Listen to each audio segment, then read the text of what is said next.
Hello students, my name is Rimsha. I am teacher of class 6 from Yardley International School.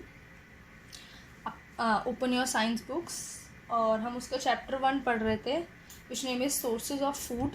ठीक है, आपको ये chapter याद होगा. हम प्रीवियस लास्ट 2 क्लासेस से हम इस चैप्टर के बारे में पढ़ रहे हैं कि सोर्सेज ऑफ फूड क्या होते हैं.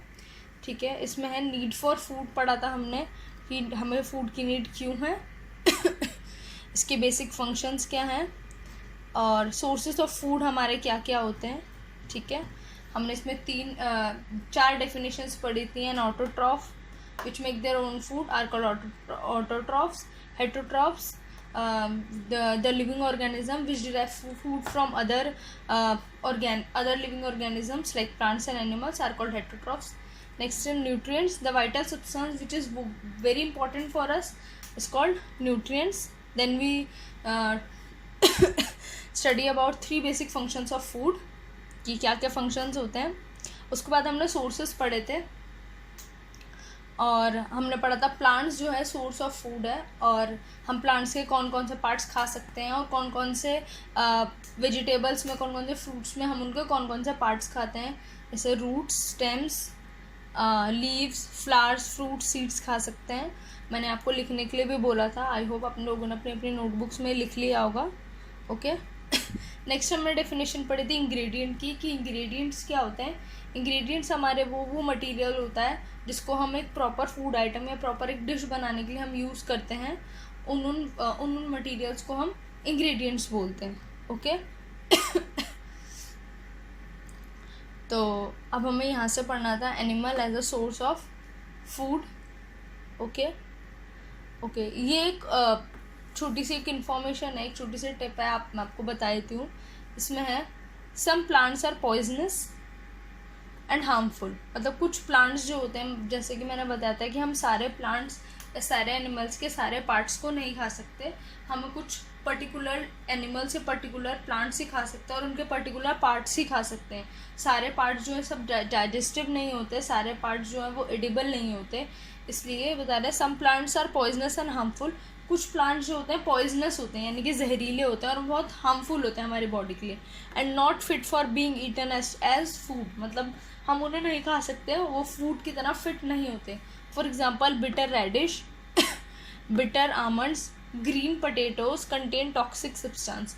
मतलब जो कड़वी आमंड्स होते हैं और जो कड़वी गाजर होती है, कड़वी मूली होती है, हम उसे नहीं खा सकते. और जो ग्रीन पोटैटोज हो जाते हैं, जो कुछ पोटैटोज ऐसे होते हैं आप उसमें देखोगे कि वो ग्रीन कलर के हो जाते हैं, उन पोटैटोज को हम नहीं खा सकते क्योंकि उनके अंदर टॉक्सिक सब्सटेंस होता है. टॉक्सिक मतलब जहरीले सब्सटेंस होते हैं, उनके अंदर कुछ ऐसी केमिकल रिएक्शन हो जाता है जिसकी वजह से वो टॉक्सिक बन जाते हैं, पॉइजनस बन जाते हैं. So we must be very careful while choosing any plant part of food. मतलब हम जब कोई भी प्लांट चूज़ करते हैं, कोई भी पार्ट चूज़ करते हैं, तो हमें बहुत ही ज़्यादा उसमें केयरफुल होना पड़ता है ताकि हम कुछ भी ऐसा टॉक्सिक या कोई पॉइजनस चीज़ ना इनटेक कर लें जिसकी वजह से हमारी हेल्थ ख़राब हो जाए. ओके नेक्स्ट टॉपिक है हमारा animal as source of food. तब एनिमल्स जो हमारे सोर्स ऑफ फूड कैसे हैं. तो सबसे पहले है we obtain honey, meat, eggs, milk etc. from animals. These food items are rich in proteins. हम एनिमल्स से सिर्फ एनिमल्स ही नहीं खाते, सिर्फ उनका मीट ही नहीं खाते, हमें उनसे और भी चीज़ें मिलती हैं. जैसे कि हमें हनी मिलता है, जो हमारी बीज होती हैं, जो हनी बीज होती हैं, ये हमारी हनी बीज होती हैं, यहाँ से हमें हनी मिलता है.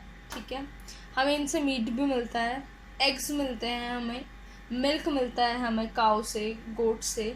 ठीक है, ये सब चीज़ें हम एनिमल से लेते हैं. और ये जो फूड आइटम्स होती हैं, जितने भी हमारे मोस्टली नॉन वेजिटेरियन आइटम्स होती हैं या जो भी हमें एनिमल से मिलता है, उनके अंदर एक्सट्रीम प्रोटीन मिलता है. मतलब अगर हमें प्रोटीन चाहिए बॉडी बिल्डिंग के लिए, हम हमेशा नॉन वेज ही यूज़ करते हैं, नॉन वेज ही खाते हैं. अगर हमें प्रोटीन चाहिए होता है बॉडी बिल्डिंग के लिए, सबसे ज़्यादा हेल्पफुल होता है मीट, हेल्पफुल होता है एग्स, हेल्पफुल होते हैं मिल्क, हेल्पफुल होता है. तो हमें क्योंकि इनके अंदर बहुत ज़्यादा प्रोटीन होता है और हमें अपनी बॉडी बिल्डिंग के लिए प्रोटीन की बहुत ज़्यादा नीड होती है. इसलिए तो जितने भी हमारे एनिमल प्रोडक्ट्स होते हैं ये बहुत ज़्यादा they are rich in proteins. ठीक है, we can get a lot of proteins from animal products. Honey bees move from flower to flower for sucking sweet juices और नेक्टर. जो हनी बीज होती हैं वो फ्लावर टू फ्लावर मूव करती हैं, मतलब एक फ्लावर से दूसरी फ्लावर पर जाती हैं और उनके जो बीच वाला पार्ट होता है वहाँ से स्वीट जूसेस सक कर लेती हैं, या फिर हम उन्हें साइंटिफिक लैंग्वेज में नेक्टर भी बोलते हैं. जो स्वीट जूसेस होती हैं वो बैठकर सारा सक कर लेती हैं. These nectar is converted into honey in special sacs present in their bodies. इनकी बॉडी में एक स्पेशल तरह का सैक होता है. सैक मतलब होता है जैसे कि जो बोरी होती है उसको सैक बोलते हैं. तो हनी बीज के पास एक नेचुरली एक छोटा सा सैक होता है जो इनकी अपनी ही बॉडी में प्रेजेंट होता है. ठीक है, उससे क्या करते हैं, ये जो नेक्टर लेती हैं, यानी कि ये जो नेक्टर लेती हैं या फिर ये जो स्वीट जूसेस लेती हैं उसको ये हनी में कन्वर्ट कर देती हैं अपनी ही बॉडी के थ्रू. अपनी बॉडी में जो सेक प्रेजेंट्स हैं उनके थ्रू ये नेक्टर को या स्वीट जूसेस को हनी में कन्वर्ट कर देती हैं. Honey is food for young Honey बीज लिविंग इन द बीहाइव. तो बीहाइव में जो यंग हनी बीज होते हैं, यंग मतलब बहुत छोटी छोटी जो हनी बीज होती हैं, छोटे छोटे बच्चे होते हैं हनी बीज के, उनका ये फूड होता है. ठीक है, जो बीहाइव में रहते हैं. बीहाइव मतलब जो इनका मक्खियों का एक छत्ता होता है, जो आप कभी देखा भी होगा टीवी में, या कुछ ऐसा बहुत ही इस तरह के शेप का बना होता है. तो उनका ये फूड होता है. तो ये अपने बॉडी से नेक्टर को हनी में कन्वर्ट करती हैं और हनी को अपने यंग वंस यानी कि अपने छोटे बच्चों, अपने जो छोटी यंग हनी बीज होती हैं उनके लिए फूड होता है, उनको जाके ये दे देती हैं. ठीक, it is stored in cells of honeycomb.